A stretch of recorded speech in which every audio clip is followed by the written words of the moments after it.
Hi, everybody. Oh my goodness, it is so good to see faces I know. It's been so long. Welcome to our first Congress Park Neighbors meeting since December, thinking it is. So wanted to welcome everybody and hope everybody is doing well, safe, healthy, and happy. So we are having our first virtual meeting ever. So forgive us for any kinks that might happen. For those of you who do not know, my name is Rodney Allen, and I am the current president of Congress Park Neighbors. I wanted to let everybody know that I will be stepping down as president. Life has taken me away from my decade in Congress Park, and I'm going to miss it dearly. And hopefully someday I will return. However, at this time, I do need to step down. The board has sat down and decided to make Vicki Epler our interim president until elections happen, traditionally in December. So in the interim, if any questions need to be handled by the board or by the president, those will be going to Vicki Epler. I want to thank everybody for a great time in Congress Park and my time here with the board. I've had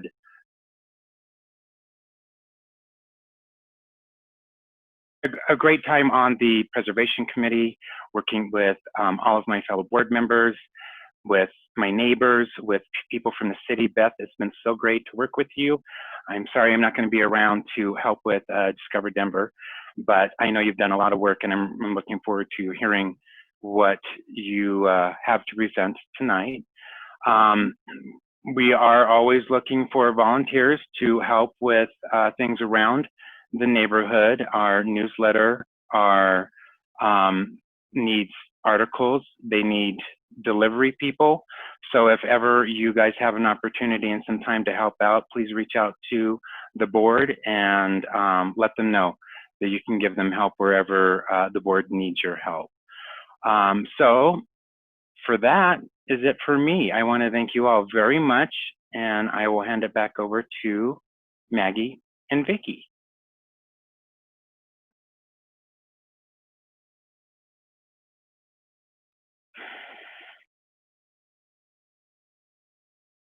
Vicki, you're on.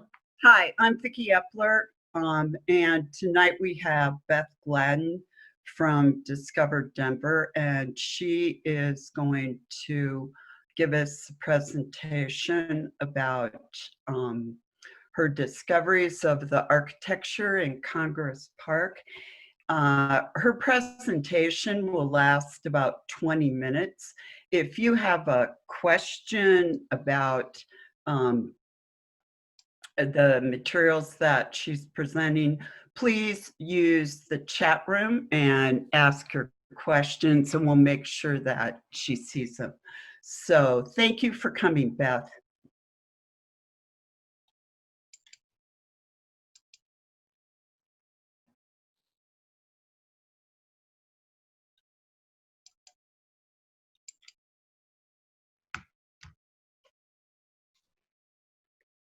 You need to unmute yourself.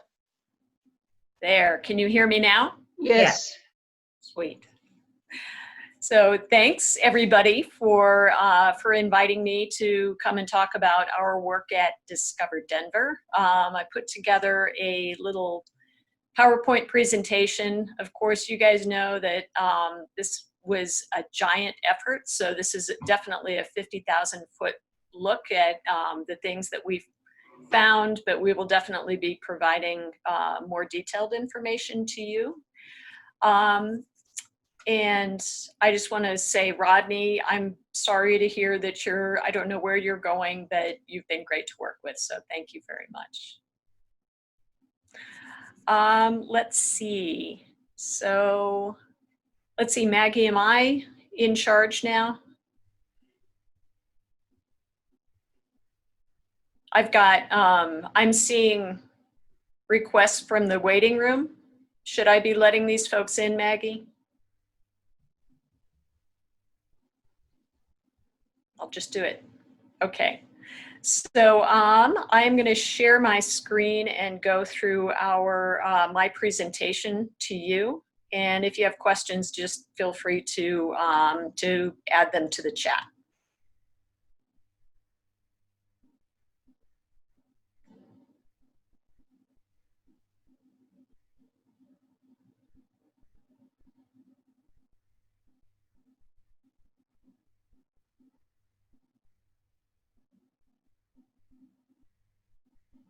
Okay, so somebody can nod and tell me if they can see my presentation. That'd be great. Awesome.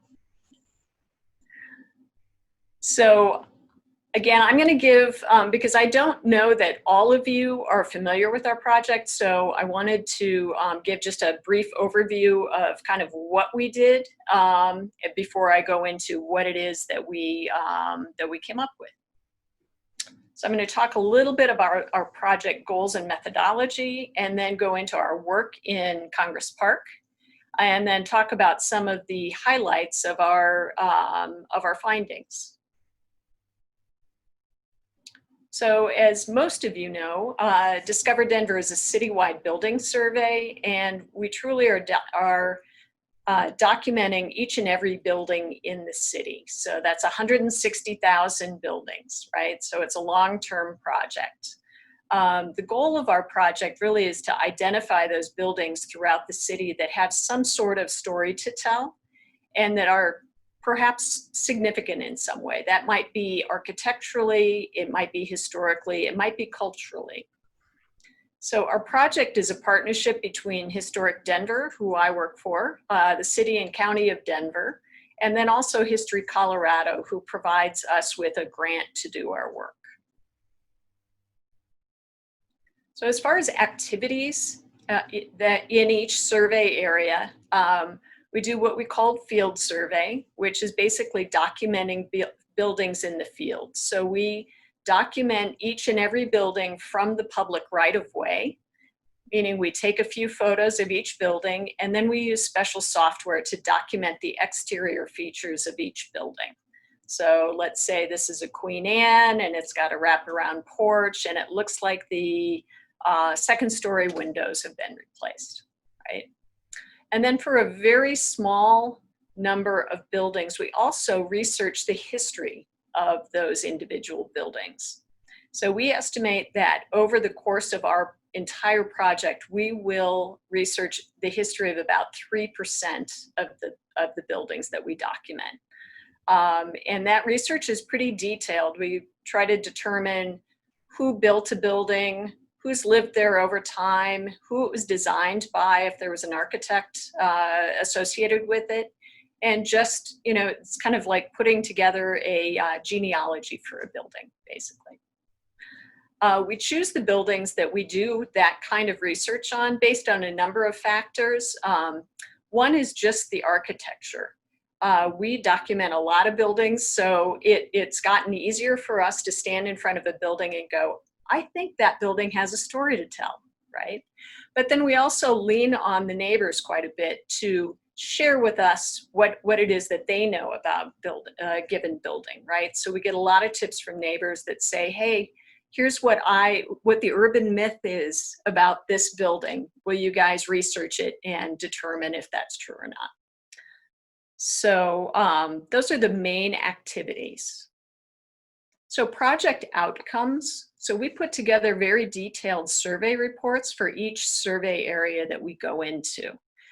This has not been published yet. It will be available at our website, which is discoverdenver.co.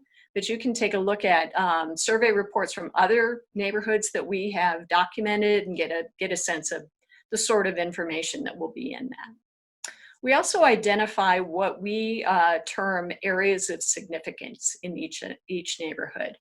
So those are really groupings of buildings that have a story to tell as a group.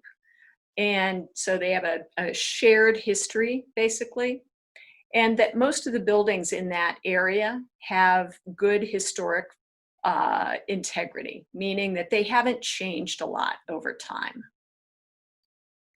So we also do, for those buildings that we do individual research, we do evaluations of those buildings and try to determine whether they are significant or not, right? So we don't do any kind of designation as a part of our project. This really is just fact finding, but then we publish that information. If somebody wants to pick up that evaluation and move forward with it, that's great. So a lot of the work will have been done for them. We think that there are a lot of benefits to our project. One of the big ones is really providing a common base of information for everybody. So if you are a real estate agent, you're a homeowner, or if you're a developer, that same amount of information will be available to anybody that is interested in a given property. We also think it's really important to educate the public about Denver's built environment. So as you guys all know, there are a ton of new folks in the city of Denver, right? And most of them have no idea about the history of our neighborhoods or our city.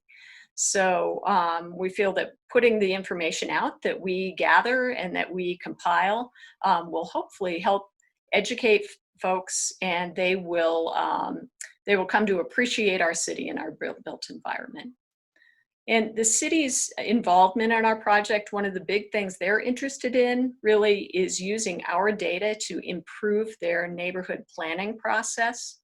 I will say that in the past, as part of our process, we go and we read through all the documents that have been written for a given neighborhood in the past. So we look at old neighborhood plans, and a lot of times at the end of the plan, there will be this paragraph that says, hey, there are a lot of really great old buildings in this neighborhood and somebody should go document them.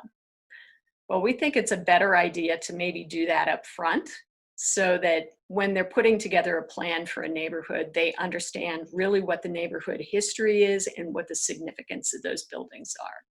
So we're trying to flip that. So now I'm going to talk a little bit about our work in Congress Park. So we truly did document each and every building in the Congress Park neighborhood. So all those little pink shapes are buildings. And I will say that we don't go into existing Denver landmark districts.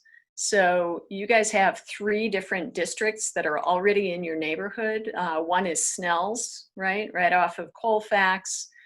The very large Wyman Historic District creeps into your neighborhood. And then you have the East 7th Avenue Historic District, which also kind of encroaches into your neighborhood.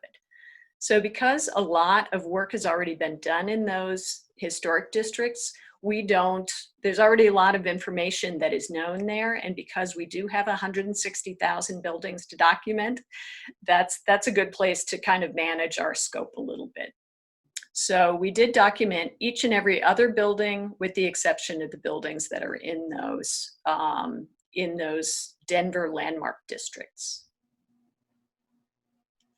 So our field work, because Congress Park really is a really big neighborhood, we were there for a little bit over a year just documenting buildings, right? So our volunteers, we have a ton of volunteers that help us with this project, and they were out there 2 to 3 days a week, weather dependent, with their cameras and their little handheld tablets, right? So we were there in 2018 and through pretty much the end of 2019. And while we were there, we documented over 2,400 buildings, right?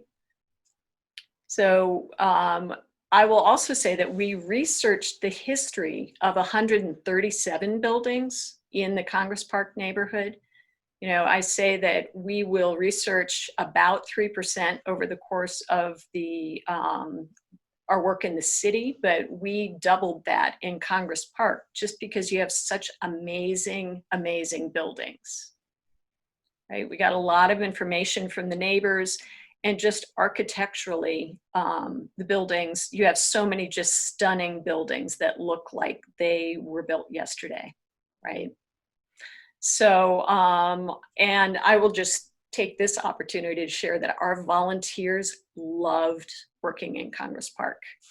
So absolutely. I mean, they were thrilled to come every day because you never knew what you were going to see, right? So now I'm going to talk a little bit about the areas of significance that we identified in Congress Park. And I will share that we go into some neighborhoods and we maybe don't find an area of significance, or we find one tiny corner. But in Congress Park, it was more a matter of what areas did we think were not, right? Because there's just so much in your neighborhood. So we identified basically 6 areas of significance. And again, remember that those are groupings of buildings that have a shared history or tell a story, right? And that most of the buildings in those areas have really good integrity and have not changed a lot over time. So we have Area 1, which is just truly half a block, but there's some amazing, really high style homes that are right along York, on the 800 block of York. We've got Area 2, which is this giant irregular shape, right? Which again tells its own story. Area 3 is kind of the center of the neighborhood, and that is a different story, right? Area 4 is this poor little orphaned area down here that is surrounded by the East 7th Avenue Historic District that kind of got cut off from the rest of the neighborhood. And then Area 5 is this area that borders Colfax. And Area 6 is the very northwest corner. So I'll go through each of those and talk about kind of what we think the differences are between those areas and the stories that they have to tell.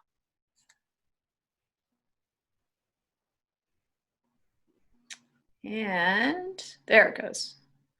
So Area 1, again, is just a tiny little pocket of high style homes on the 800 block of York Street.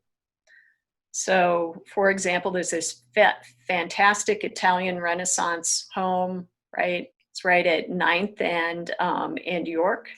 And what we learned about that one, I just thought I'd share because it's pretty interesting. This is a newspaper article from 1920. It was actually built as a spec home, right? That's quite a spec home. So, but there are a couple other fantastic homes here, and we just wanted to make sure that we pointed those out. Let me into the meeting. Area 2 is what we are calling Bungalow Heaven. So that is that big irregular area. And it is filled with craftsman style bungalows. So it's a very large area, and 88% of those buildings were built between 1910 and 1929. And 3 out of every 4 buildings in that area are craftsman bungalows. So this is really the area where when people think of Congress Park, this is what they think of, right? It's rows and rows of pristine bungalows.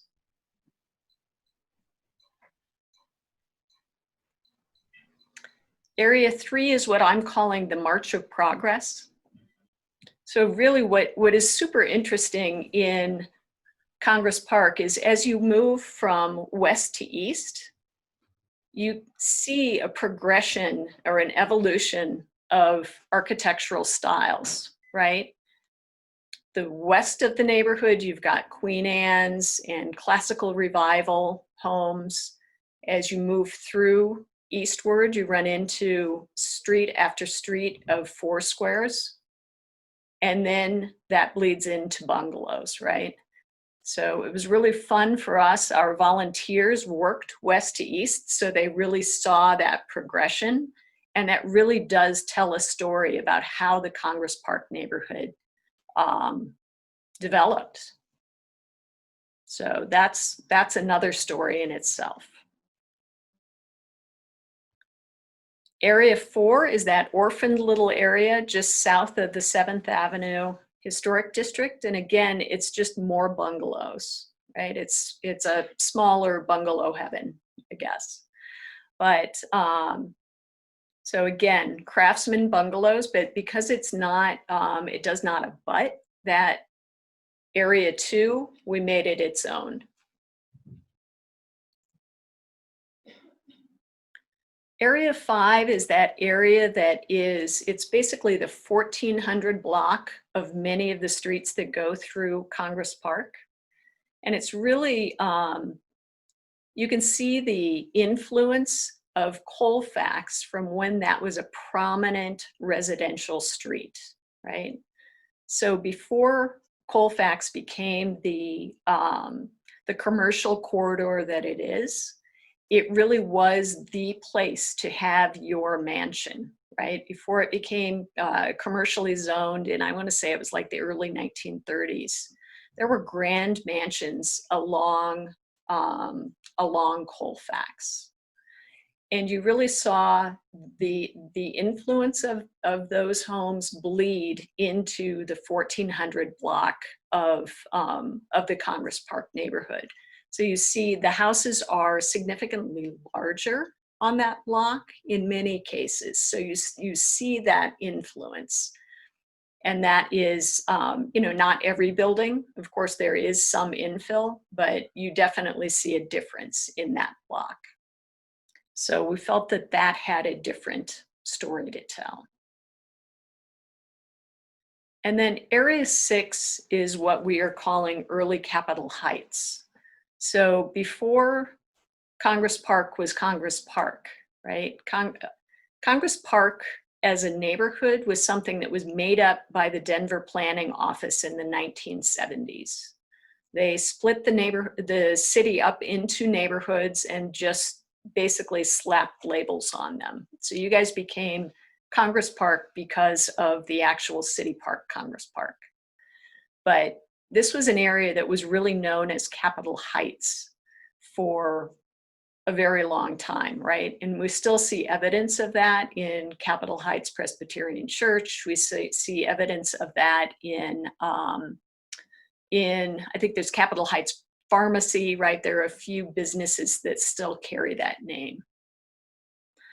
But the northwest section of the neighborhood, really, most of those buildings predate the turn of the century, right? Meaning 1900. So a lot of Queen Anne's. There were a lot of prominent Denverites that lived in that part of the neighborhood. So again, this has a different story to tell. So we've grabbed that as a different area of significance.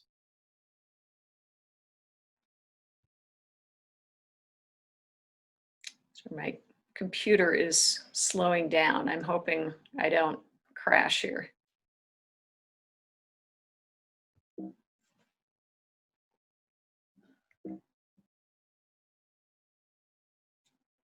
Let's see if I can. I think my presentation is frozen.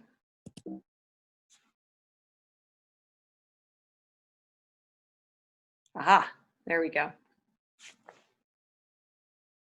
So now I'm going to talk a little bit about some of the individual buildings. And again, remember that we researched 137 buildings. Vicki gave me 20 minutes, so I'm just going to go over a couple.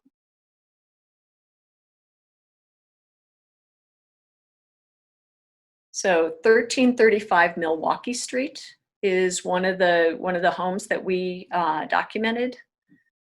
We were surprised to find that it was the home of noted photographer Charles Nast. And I think most people don't know his name, but they do know his photography. So DPL has a huge collection of his photos of Native Americans around the turn of the century. This is just one example. So very well-known photographer. He was an interesting dude. He served as a Wild West scout before he picked up photography. So very interesting story.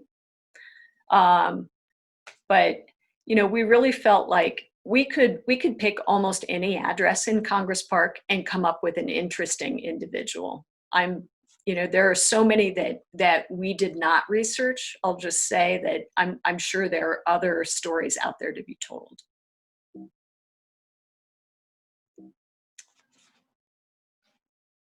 Sorry, I'm trying to change my slide here.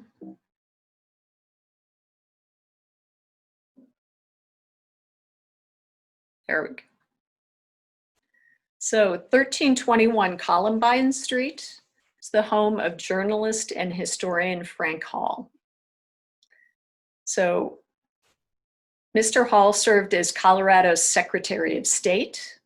He was the mining editor for the Denver Post when mining was basically our economy. So that was a very prominent position. And the way that I know him best is that he wrote a multi-volume history of the state of Colorado, and we use it all the time in our work, right? So it's a very scholarly work, and it helps us out a lot.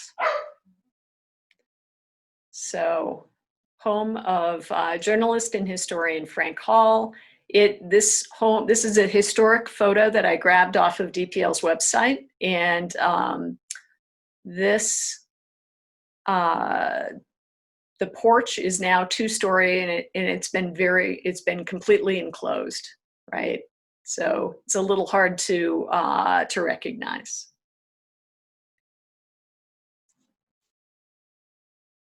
So we also researched 1265 Fillmore Street. And, often the owners that were in these homes had connections to Denver history, but this one has connections to Colorado history. So it was the home of Harry Brown, and he was a top mining engineer for the Climax molybdenum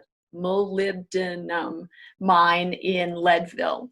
So after the silver crash in 1893, right? Molybdenum was the kind of the second coming of a boom for Leadville. He was the engineer that the company he worked for sent to Leadville to see whether he thought that there was any money to be made, basically, in this new ore.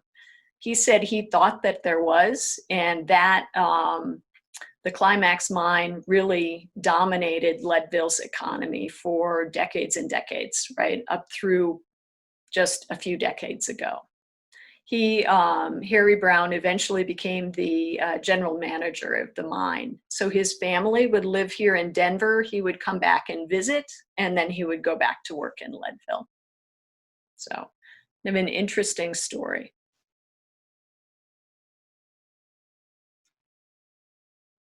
So we also researched 1370 Madison Street, which is just a gorgeous home. I love the wall dormers. They look like eyebrows on the front of this house.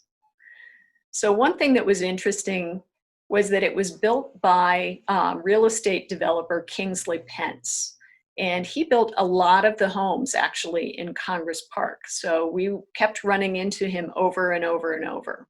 He was also a big proponent of the Denver Mountain Park system. And there's actually a Pence Park up in the mountains named after Kingsley Pence. So this was also the home of Frederick and Anna Schweiker, and they were both noted musicians. Frederick was a renowned organist, and he played organ at the 23rd Avenue Presbyterian Church. But we came across the fact that their son, Paul, who grew up in this house, became a modernist architect. He went to Yale Architecture School, right? And he became chair of the department eventually. So kind of an interesting little history.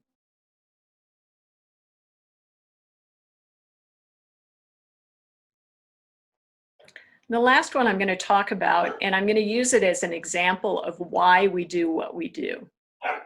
So This is 1151 Monroe Street. And this is one of those, you know, we generally research the history of buildings that have good integrity. This one does not have good integrity, right? It's got vinyl siding, all of its windows have been replaced. It's been changed a lot. And you can just see that from the street. But this is one that we were able to, from the street, look at it and go, that has a story to tell. And I as a Denver historian, I love the story that it tells. So we found out that this was actually built in 1889 by developers Leonard and Montgomery. And Leonard and Montgomery were two of the guys that helped to plat out the Congress Park neighborhood. So they were some of the first developers in your neighborhood. This house, whatever is underneath the vinyl siding, right, was designed by the noted architecture firm of the Barrison brothers. So we run into them all over the place. They designed the first, I'm blanking on the name. The first hospital up in Hospital Hill. I'm losing it. They also designed the El Jebel Temple at 16th and Sherman, right? So they, their thumbprints are all over the city. So underneath this is probably some amazing detailing. But the part that made me really excited was finding out that this was actually built as a show home for those early developers, Leonard and Montgomery. So they built this in 1889, and here it is on a 1905 map. This is the 1905 based atlas. This is that home at 1151 Monroe. They also built these other three homes, kind of as spec homes, right? In the hopes that they could drive people out here and have something to show. They also built a trolley, a horse-drawn trolley that went along 12th and then took a right at Monroe. So there was a horse car line that went down Monroe Street, right past their spec homes, right? And actually, if you go down to the 800 block of Monroe, the horse car kept going, and there are 4 homes that they built there too. So 6 of these homes are still standing. A couple of them have been lost. But that was, for me, kind of a big, exciting find. This property also had an interesting later life as the Harmony Hall for boys. So it served as an orphanage in the 1940s. So it led a lot of different lives over its time. So this will be my new example to use of why we research the history of buildings that have had a lot of change too. You never know what the story of a building is. So that is my 50,000 foot overview. I'm going to stop my share.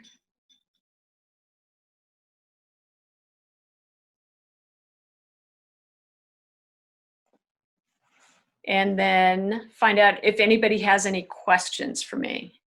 Let's see. Oh.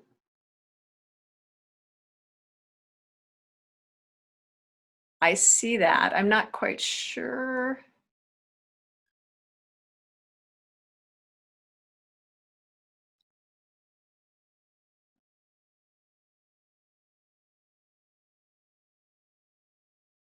Maggie, if you can tell me how to return this to you, I'd be happy to do it. I'm not sure how.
Thank you. You did it.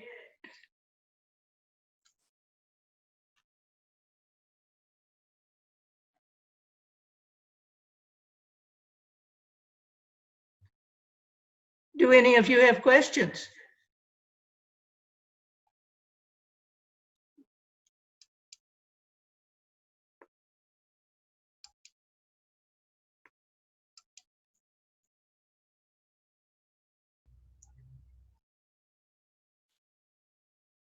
If you go to the participants, you should see that you can raise your hand to ask a question, and we can unmute you then.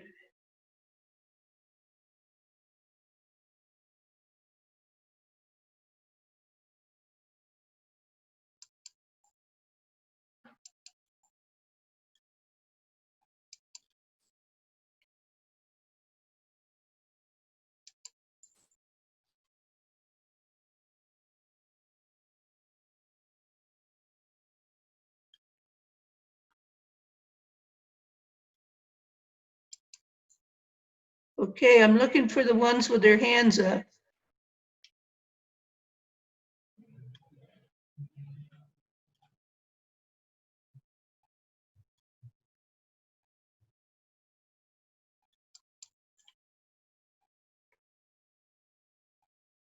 Okay, just a second. Miles? Yes. Hey, Beth, thank you for that presentation. That was wonderful. Just a little bit of our history. Do you know when the city will be approving your recommendations for your survey?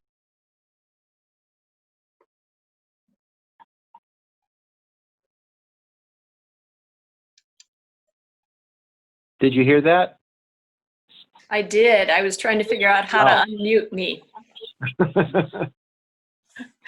So it's working its way through the channels right now. Because we are funded by a grant from the state, it gets approved by the city, and then it gets approved by the state before we can release everything, because everybody wants to comment.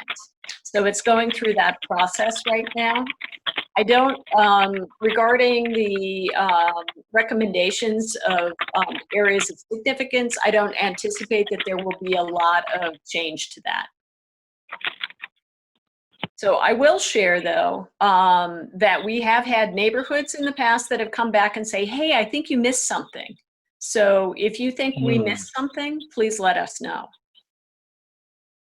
Excellent. Thank you again. This was really helpful with the East Central Area Plan because it allowed them to designate most of Congress Park as having some historic significance, and to recommend that the city assist with preservation tools to protect some of these pristine homes as you've described.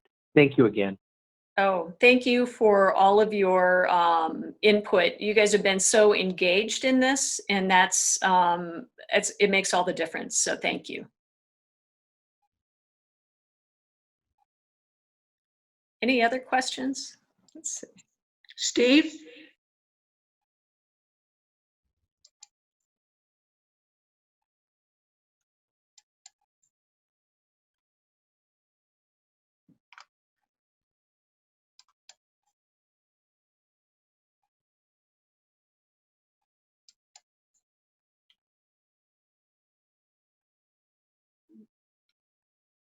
Can I talk?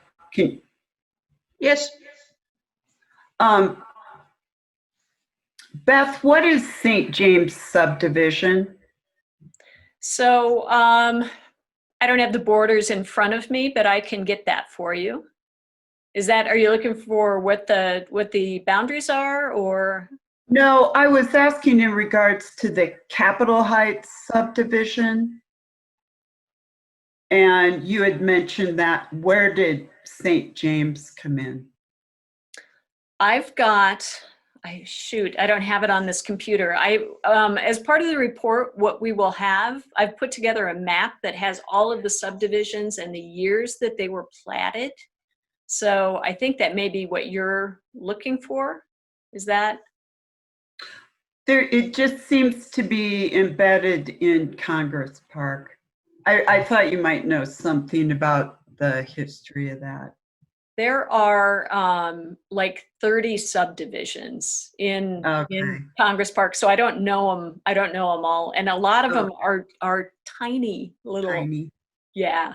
So I don't, not off the top of my head, but I can get that to you though. Thank you so much, Beth. That was so helpful. Will this report, no, I'm sorry, you've already answered that. I really appreciate your coming and all the work you've done, and we'll definitely be in touch. Maggie, is Hannah Ruiz here? I don't see her. Then maybe we should go ahead and let Tara do her presentation.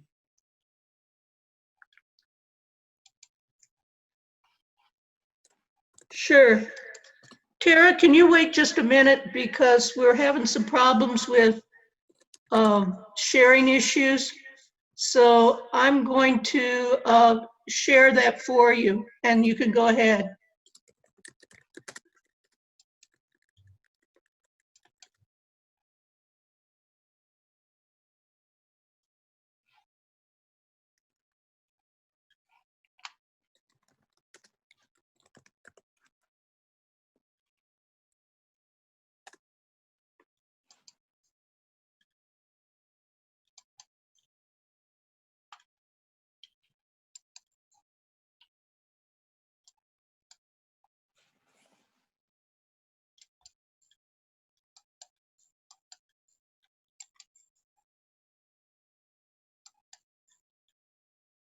Oh, can you guys hear me now? Yes. Yay. So Maggie put up the Inc. Interneighborhood Cooperation Resolution about what I'm going to be presenting on. Oops, I'm sorry. Let me Yeah, get that down and I'll get the other one up for you. perfect. Thank you so much. Some of you know me as involved in the green team for Congress Park, but the hat I'm currently wearing tonight is I'm doing some volunteering for a group that was known as Resilient Denver. And now they're currently, their new name is Climate Action Denver. And I'm here to talk about a ballot initiative. Your ballot is going to be chock full with both state level and city level initiatives. And so I'm here to just talk about Proposition 2A. And I'll wait for Maggie to get that up on the screen. And I just want to say thanks to Beth. Rodney did a great workshop with Beth at the Denver Public Library where we got to learn how to do the history of our homes, and it was super fun. So I just want to give that shout out.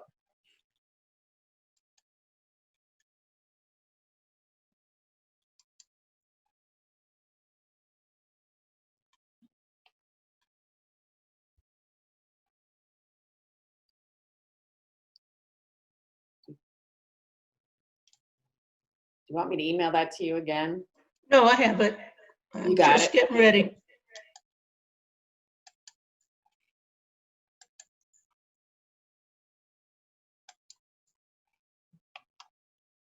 Okay. So 2A is a proposition about bold climate action for Denver, and you can go to the next slide.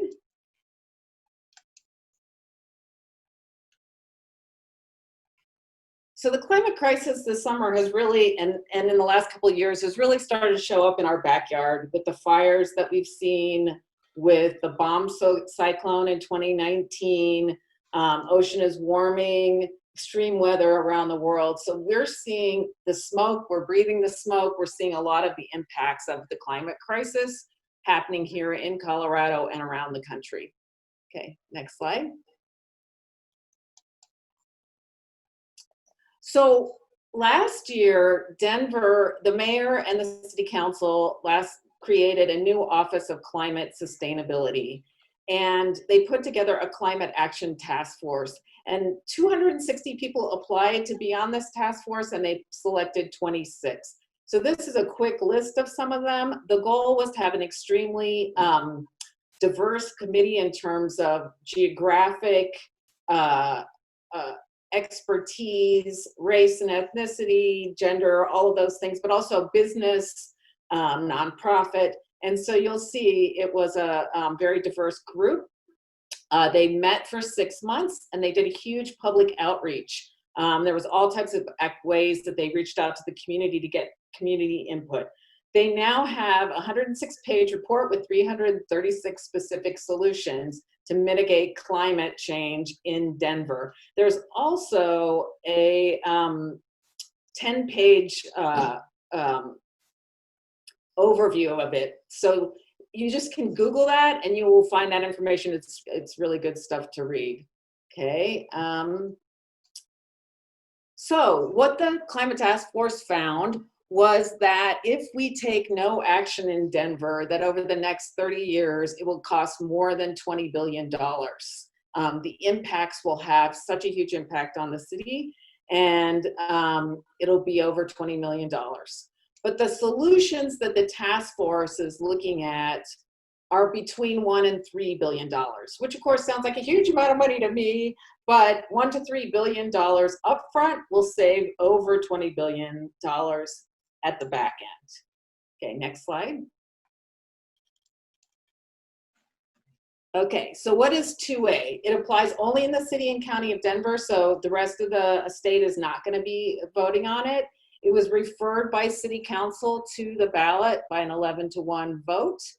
The entire task force, they looked at all, in addition to looking at their recommendations for what the city needs to do, they looked at how to fund it. And there's several funding ideas in there, including grants and other types of things. But the task force unanimously decided that a sales tax was the best way to go.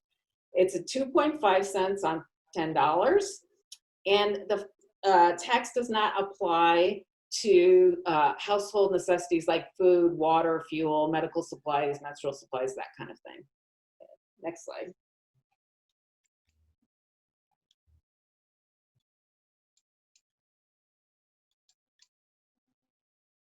So these are some of the groups so far. We're just in the middle of doing outreach, and the individuals who are supporting it.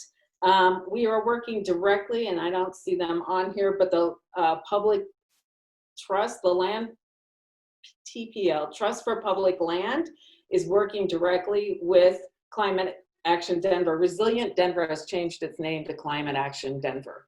And so these groups are already sponsoring it, and we're, and Climate Action Denver is currently looking at more sponsors and getting the word out. Okay, next slide.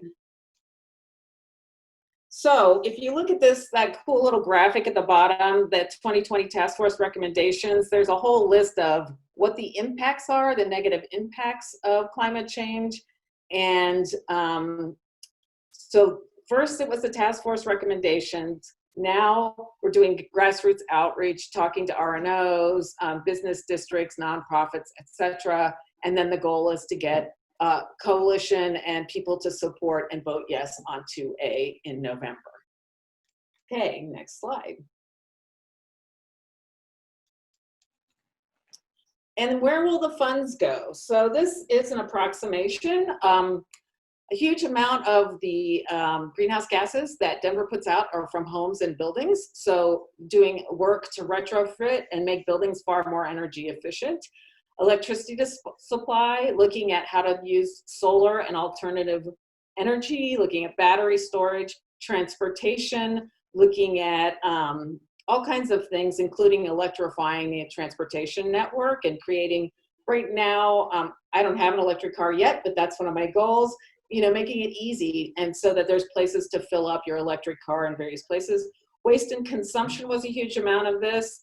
And then resiliency and adaptation. So as climate change actually impacts the city of Denver or neighborhoods, how can we become more resilient? How can we respond to those things?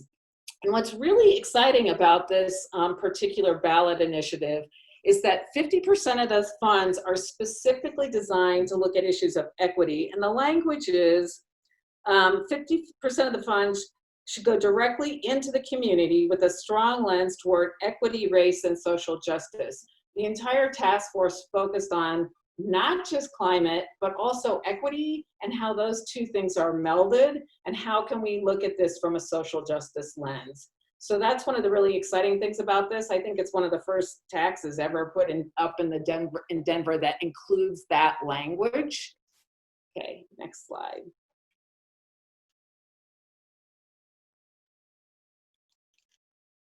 So who will manage and oversee programs? That's always a big issue. So we currently have an Office of Climate Action, Sustainability, and Resilience.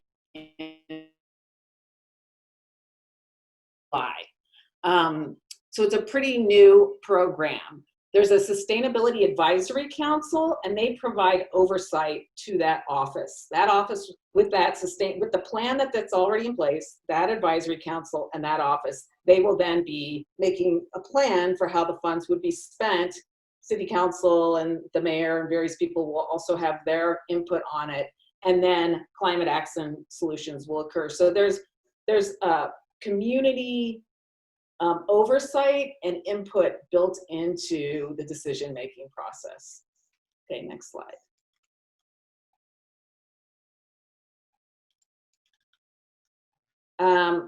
Sebastian Andrews has been one of the main presenters. He was on the Climate Action Task Force, so his email and phone number is up here. And so this is just basically saying if anybody's interested beyond voting on the ballot and knowing more about it, if you want to volunteer or get involved, these are the various ways you can do that. Is that the last slide, Maggie? Yes. That's what I thought. Okay, I can look at the chat and see if there's any specific questions. Elaine asked about how will the city ensure equity and who decides. So it's going to be that citizen-run task force, and they will probably do, when they put the plan together, they did a couple of different things to get public input. They did surveys, they did a lot of online surveying, but they also did these, what are those things called? Focus groups. And they had people all over the city do focus groups and pull that information together. So that process is going to be an ongoing process. And I'm sure, and I can't speak to everything because this hasn't even happened yet, but I'm sure there's other ways that they're going to be focusing on making sure that input is there, making sure that the task force is diverse in and of itself. So it's going to be an ongoing process. I think that's a great question. What are they expecting to raise each year, Miles? They're looking at, and again, I wasn't on the task force, so it's around 40, 45 million in the first year or two. I do not believe it has a sunset on it. If I find out differently, I can let you know. No sunset? There's no fucking sunset. It does not have a sunset. Okay, Perry is also volunteering with Climate Action Denver, so she's jumping in there to help out. Are there any other questions that I see? Tara, thank you so much. That was very informative. Again, for everyone involved, Congress Park Neighbors is not taking a stand. We are simply presenting information on the initiative. I have an announcement from Hannah Ruiz. She said that crimes against persons are up 3.9%. Crime against property is up 9.09%. Drugs and weapons have increased 50%. If you have questions regarding those crime statistics, you can contact Congress Park Neighbors or Officer Ruiz directly. We should keep moving here. Miles, would you like to give us a quick rundown on, thank you, Tara, a quick rundown on ECAP and the pool?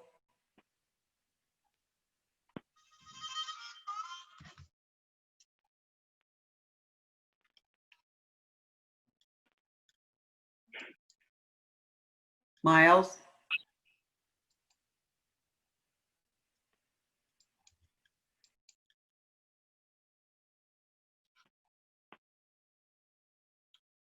Can you hear me?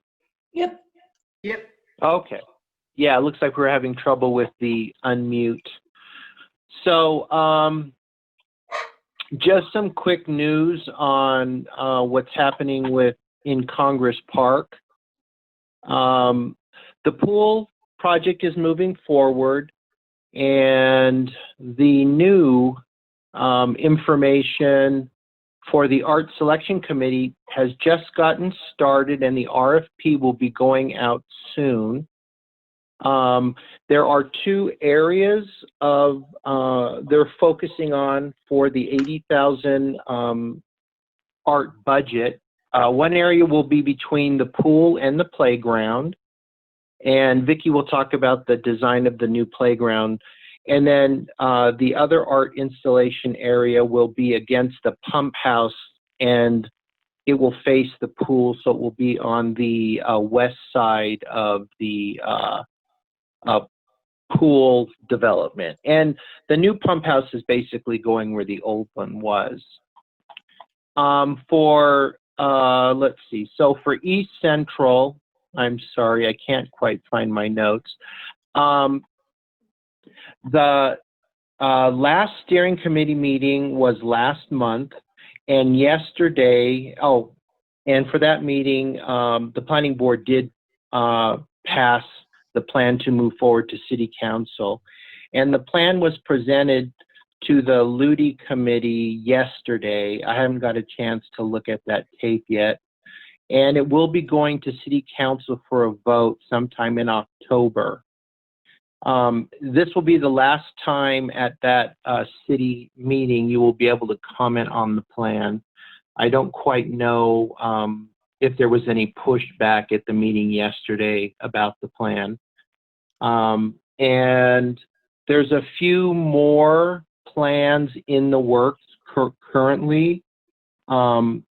The city is working on another text amendment for affordable housing, and it is looking at what the mix will be for affordable housing as an incentive in new construction. So they're looking at mixes and types of, do they do lower AMI or higher AMI, providing more units? But it's a mixture of both community and developers to come up with what that policy will be.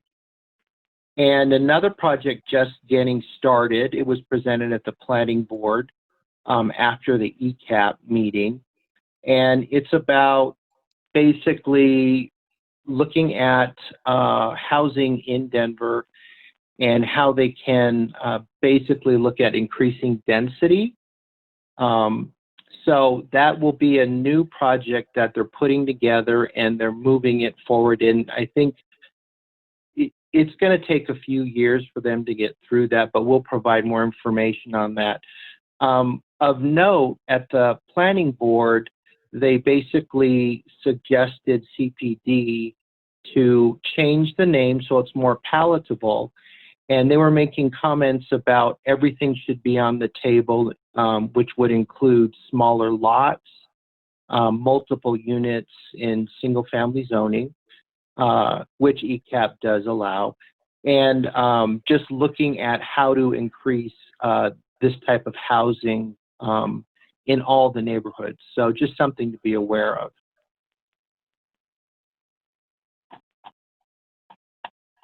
Can I address the playground, Miles? Go ahead. There's a survey on the Congress Park Neighbors website. If everyone would take a look at that, they are going to increase the footprint of the playground. No trees will be removed. They would like to extend it to this area south of the existing playground, as well as where it currently is located. And there's information on the website about what they have suggested so far. I think that's about it for this evening, unless anyone else has questions. One thing, this is sort of a report on INC. INC did vote to support a resolution for the bill that Tara spoke on. The other thing that I wanted to make you all aware of is that INC had a motion that proposed that would be voted on October 10th. The motion is that we publish the following statement. Denver Inter-Neighborhood Cooperation is anti-racist and is against all form of racism. Accordingly, all actions considered by, taken by, or supported by INC shall be clearly shown to have the effect of eliminating racism and racially disparate impacts. It's hoped that other RNOs will also adopt that statement. That's it. Thank you, everyone, for attending, and please go to our website for more information. Again, thank you, everybody. I've had a great time here with the board. I'm going to miss you all. Thank you. Thank you, Rodney. Yeah, we'll miss you, Rodney. When we can socially get together, we will. Bye-bye. Oh, Wendy, did you want to talk about the newsletter?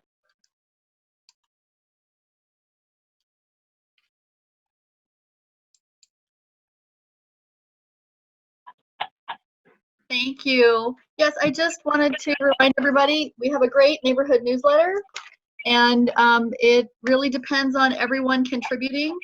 And so we have a new person helping with some article gathering, and her name is Allison, and she was able to get an East High student and a Teller student to write an article for the fall issue. So I hope everyone has read and enjoyed those. And also we'll be looking for more of that kind of participation in the winter article. So the deadline for that will be in November. If you get your newsletter and you look on the inside front cover, you will find my name, address, and email right in here, and you can send me articles. And I will duly consider them for the newsletter if they can fit. I'm a very gentle editor, so I don't hack up people's articles. So we're also looking for some assistance with the newsletter. If you are really tied in with our Congress Park hyperlocal businesses, we would love to have you go around and talk to those businesses about advertising in the newsletter. Because advertising in the newsletter along with membership dues is what helps to keep the activities going with Congress Park. So I think that covers it. If you are interested in participating with the newsletter production or delivery, please look for my name and email and let me know. We'll figure out how you can help me. Thank you, Wendy. I also had a question about the playground. Vicki, if you could help with that. You said Yes. that the playground was going to be expanded to the south. Is Yes. that then going to affect the pavilion? The pavilion will stay. They'll do some minor renovation on it. The reason they're looking to extend it is because of the trees, the existing playground. It often falls in the shade in the winter, so it stays icy and snowy. And just beyond that, the grove of trees, there's much more southern exposure. So they were proposing creating nodes to the south of the pavilion with different kinds of play areas. The survey has examples of different kinds of play structures. from post and ramp structures to more natural kinds of play. And there is a big slope there, I'm sure, as you remember, that they're going to try and utilize in activating it. But no, the existing sidewalks will probably be altered some, but the pavilion itself will stay the same, and the original footprint of the playground will stay the same. Okay, thank you. Mm-hmm. Oh, can I make a quick comment on this? Part of the reason, so all of the money for this playground was the Parks Department that came up with money, and they got some money from the bond. And the big piece of this is it's more mobility. They want to add some perimeter sidewalks, and so they've got money from Dottie to do some of that.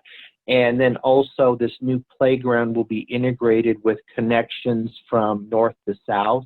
So they're looking at trying to make it much more accessible. The current playground is material isn't accessible. It isn't actually approved for accessibility. So they're looking at doing a lot of things to bring this up to code. But the nice thing is this money kind of just came out of the air. It's not part of the pool bond money. So this is a really nice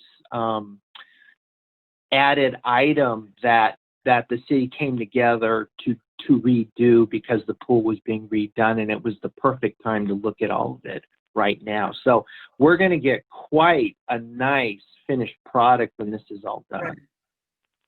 Right. Great. I see a phone number out there, 218, no, sorry, 210-887-9613, and you have your hand up. Do you want to unmute yourself and ask your question? Can you hear me? Yes. Yes. Who are you? This is Allison. I helped with the newsletter, and I just wanted to say hi to Wendy. You. Thank you, Allison. Yeah, it was really fun, and I hope I can help again in the winter edition. So thanks, you guys. That's great. Thank you. Well, thank you everyone for attending tonight. That was a really good meeting. Thanks Tara and Beth, who's not here, and for Hannah, who didn't make it but sent her information. So thank you everyone, and good night. Thank you, everybody. Thank Good night. you all.